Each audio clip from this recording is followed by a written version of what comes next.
Hi guys, today we are going to share a different recipe of nachos using rice flour. So without further ado, let's get into the video.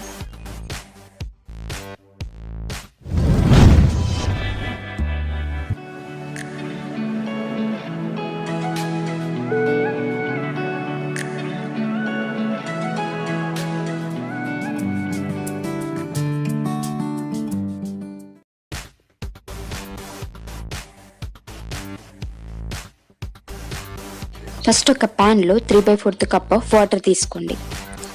Next దీనికి salt add చేసుకోండి. Salt మీ టేస్ట్కి తగినట్టు and rice flour యొక్క క్వాంటిటీని బట్టి add చేసుకోండి. నేను ఇక్కడ 1/2 టేబుల్ స్పూన్ తీసుకున్నాను. ఇప్పుడు ఈ వాటర్ని బాయిల్ అవ్వనివ్వండి. వాటర్ బాయిల్ అయిన తర్వాత 1 cup of rice flour add చేసుకోండి. ఇప్పుడు ఒక 2 to 3 మినిట్స్ మీడియం ఫ్లేమ్లో మంచిగా మిక్స్ చేసుకోవాలి. మనం రైస్ అండ్ వాటర్ని మంచిగా మిక్స్ చేసుకోవాలి. ఒక 2 to 3 మినిట్స్ అయిన తర్వాత ఇంకో 1 మినిట్ లో ఫ్లేమ్లో కుక్ చేసుకోవాలి.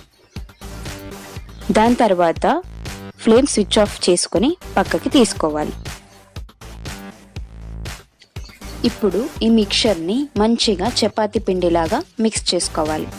మిక్స్ చేసుకున్న తర్వాత ఒక 5 మినిట్స్ పక్కన పెట్టుకోవాలి. రైస్ ఫ్లోర్కి తగినంత వాటర్ క్వాంటిటీని ఖచ్చితంగా మనం యాడ్ చేసుకోవాలి. మనకు వాటర్ క్వాంటిటీని కనుక సరిగ్గా యాడ్ చేయకపోతే మనకు రోటీ మిక్స్ అనేది సరిగ్గా రాదు. సో దానివల్ల మనకు రోటీస్ చేయడం కూడా సరిగ్గా రాదు. సో వాటర్ క్వాంటిటీని ఖచ్చితంగా ప్రాపర్గా యాడ్ చేసుకోవాలి. ఇప్పుడు స్మాల్ పోర్షన్ తీసుకొని రోటీలాగా రోల్ చేసుకోవాలి.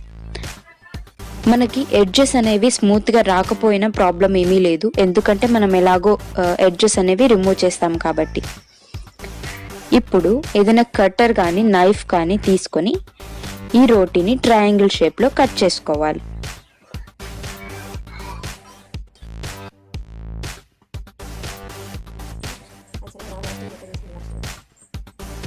ఇప్పుడు ఇలా చేసుకున్న నాచోస్ని నైఫ్ కానీ లేదా ఫోర్క్ కానీ యూస్ చేసి చిన్న చిన్న హోల్స్ చేసుకోవాలి. ఎందుకంటే ఇవి మనం ఆయిల్లో వేసినప్పుడు పొంగకుండా ఉండడానికి. ఇప్పుడు ఆయిల్ హీట్ చేసుకొని ఈ నాచోస్ని క్రిస్పీ అయ్యేంత వరకు డీప్ ఫ్రై చేసుకోవాలి. ఈ నాచోస్ కలర్ అనేది బ్రౌన్గా మారదు, వైట్గానే ఉంటుంది, కొంచెం స్లైట్ పీల్ కలర్లో ఉంటుంది.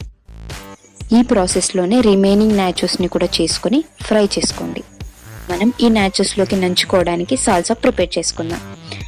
దీనికి ఒక స్మాల్ సైజ్ టొమాటో, ఒక స్మాల్ సైజ్ ఆనియన్ని కట్ చేసుకొని తీసుకోండి. దీంట్లోకి 1/2 లెమన్ జ్యూస్ యాడ్ చేసుకోండి. ఇప్పుడు ఇవన్నిటిని మిక్స్ చేసుకొని తీసుకోండి. ఇవి నాచోస్లోకి చాలా బాగుంటుంది, బట్ ఇది ఆప్షనల్. మీరు ట్రై చేయాలనుకుంటే ట్రై చేయండి, బట్ నాచోస్తో ఇది చాలా బాగుంటుంది టేస్ట్. ఇప్పుడు ఒక బౌల్లో 1 టేబుల్ స్పూన్ మిర్చి powder, 1 table spoon masala and టేస్ట్కి తగినంత సాల్ట్ యాడ్ చేసుకోండి. ఇప్పుడు ఇదంతా మిక్స్ చేసుకోవాలి. నెక్స్ట్ దీనిలోకి నాచోస్ని యాడ్ చేసుకొని జస్ట్ అలా షేక్ చేసుకోవాలి. ఇలా షేక్ చేయడం వల్ల మసాలా అంతా నాచోస్కి పడుతుంది. ఇక్కడ మీకు నచ్చిన మసాలాస్ని, చీజ్ పౌడర్ని ఏదైనా యాడ్ చేసుకోవచ్చు. సో టేస్టీగా ఉండే నాచోస్ రెడీ. ఇవి ఈవినింగ్ స్నాక్స్ లాగా చాలా బాగుంటాయి. మీరు కూడా ట్రై చేసి ఎలా ఉన్నాయో కింద కమెంట్ సెక్షన్లో తెలియచేయండి.